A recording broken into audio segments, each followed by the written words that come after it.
बिना कांग्रेस पार्टी के कोई भी विपक्ष का गठबंधन असंभव है। अगर कोई करना चाहे, कोशिश करना चाहे तो जरूर करें, they are welcome to it. लेकिन मेरी उसमें एक ही सलाह रहेगी कि अगर उनको राष्ट्रीय नेतृत्व करना है तो उनको दिल्ली आना पड़ेगा। अगर 2014 को देखें तो मोदी को सिर्फ 31% पूरे देश में मत थे। वो प्रतिशत बढ़ के 38% हो गया 19 में। लेकिन इसका माने ये है कि 62 लोगों ने अभी भी मोदी के खिलाफ वोट किया था।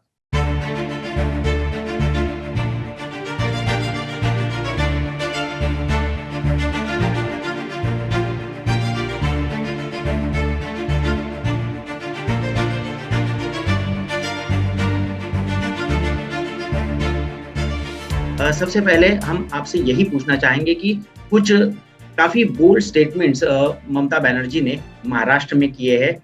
उनका सवाल है कि यूपीए अब कहाँ है, यूपीए के अस्तित्व पर सवाल खड़ा किया है। आपकी क्या प्रतिक्रिया है? देखिए, ममता बनर्जी देश की एक काफी शीर्ष नेता है, उनके अपने विचार है।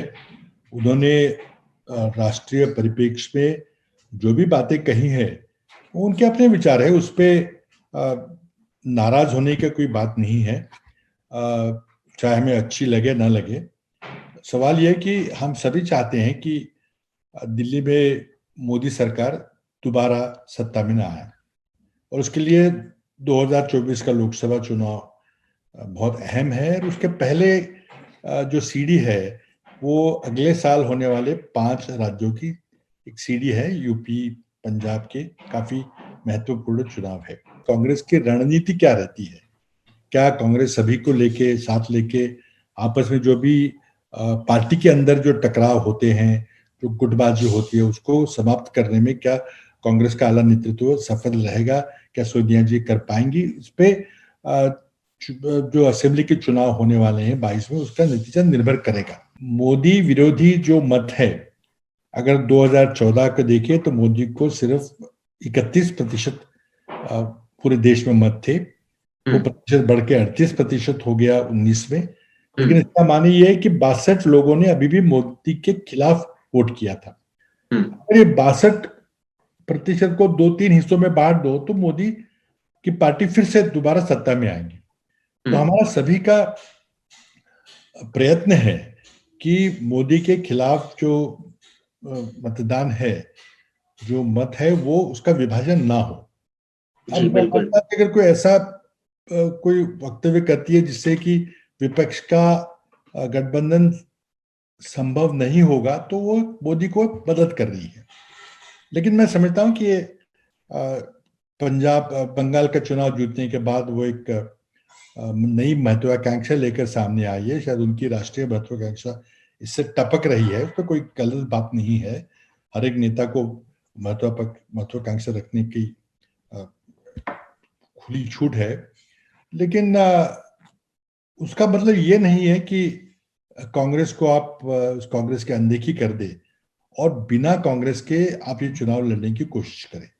अगर ये बिना कांग्रेस का चुनाव लड़ा जाता है तो मोदी की जीत निश्चित होगी। लेकिन जब आप ये कहते हो तो उसको क्या आधार है?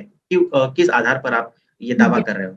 आज अगर जो पार्टियों का जिसका आपने नाम लिया है, और जो भी पार्टी है, जो प्रादेशिक पार्टीज हैं, क्षेत्रीय दल है, रीजनल पार्टीज है, उनका अस्तित्व मात्र 1 या 2 राज्यों तक सीमित है। वहां वो अच्छा करते हैं, जैसे आंध्र प्रदेश में जगन हो, या तमिलनाडु की पार्टियां हो, या ममता जी हो, एनसीपी हो, या शिवसेना हो, ये सब पार्टियां अपने अपने राज्य तक सीमित है। शायद ही उनका किसी और राज्य में कोई मंत्रिमंडल है या कोई प्रभाव है।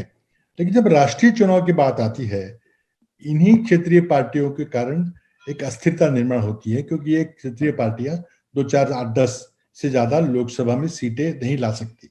अब ममता जी की बात अलग है, उनका एक अच्छा भारी उनका बहुमत रहता है, क्योंकि बंगाल एक बहुत बड़ा राज्य है। लेकिन अगर और देखें, वैसे तमिलनाडु में भी अगर जो भी द्रविड़ पार्टी सत्ता में आती है, वो भी अच्छा अपना प्रतिनिधित्व करते हैं, 20, 25, 30, 40 सीट तक आती है। लेकिन वो पूरे देश पे उनको स्वीकार करना मुश्किल होता है, चाहे द्रविड़ पार्टियां तमिलनाडु की हो क्या ममता जी की बंगाल की पार्टी, उनको पूरे देश भर में स्वीकृति नहीं मिल पाती। तो वो एक अपना एरिया ऑफ इन्फ्लुएंस बढ़ाना चाहते हैं, अपना क्षेत्र बढ़ाना चाहते हैं।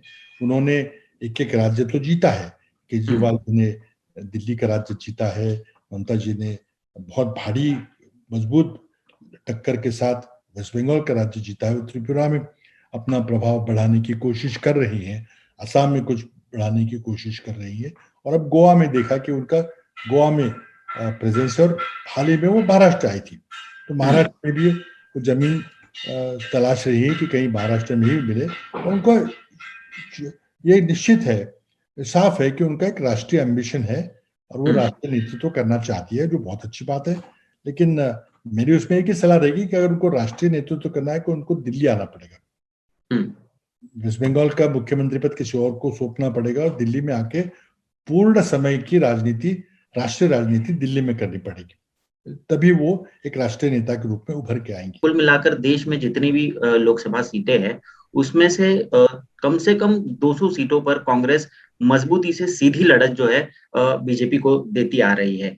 कहीं ना कहीं वो सीटें जो है वो कमजोर पड़ती नजर आ रही है। अल्टीमेटली आपने जैसे सही कहा कि करीब करीब 200 सीटें लोकसभा की ऐसे जहां कांग्रेस अपने बलबूते पे बीजेपी का मुकाबला कर सकती है 1 on 1, और वहां अगर किसी का आकलन है कि कांग्रेस वहां कम पड़ रही है, वहां पे ताकत कांग्रेस की कम हो रही है, उसकी जगह अगर कोई देख रहा है कि भाई क्या हम वो स्पेस हमें मिल सकता है, तो वो कोशिश करें, उसमें कोई गलत नहीं है। लेकिन अल्टीमेटली मैं कहूंगा कि कांग्रेस को अलग थलग करके कोई दूसरा नहीं तीसरा मोर्चा बनाने की कोशिश करे तो वो सफल नहीं होगा। उस पर ताकत सिर्फ मोदी को मिलेगी क्योंकि विपक्ष का वोट बढ़ जाएगा। अब उसके बाद एक बड़ा सवाल आएगा कि गठबंधन किसके नेतृत्व में रहेगा, इसका मुखिया कौन होगा, इसका अध्यक्ष कौन होगा, इसका कन्वीनर कौन होगा जो कि सबको बुला सके, इकट्ठा कर सके। ये पहले जयप्रकाश नारायण जी के टाइम भी एक व्यापक मोर्चा बना था, उसके बाद में वीपी सिंह ने एक मोर्चा बनाने की कोशिश की थी। क्या उस तरह का मोर्चा हम बना पाएंगे? वो बनाना जरूरी है, तभी हम 2024 में मोदी सरकार को हम हरा सकते हैं। के लिए कांग्रेस कब पहल करने वाली है? अब ये पता नहीं कौन कांग्रेस के नेता लोग, कांग्रेस के जो शीर्ष नेतृत्व है, सोनिया जी है, वो कुछ डिसाइड करेंगे कि क्या कोई कमेटी बने या कोई 4-5 लोगों को साथ में रखा जाए कि आप बात करिए, या कोई किसी कन्वीनर रखेंगी, कोई पॉलिटिकल सेक्रेटरी रखेंगी जैसे अहमद पटेल जी बात करते थे, या पता नहीं कौन कांग्रेस की ओर से बात करेगा। लेकिन समय आती जरूर आएगा, होगा। हम सब चाहते हैं कि कांग्रेस एक जो मोदी हटाओ कैंपेन है उसका एक मजबूती से, ताकत से नेतृत्व करे और सबको साथ लेकर चलने की कोशिश करे।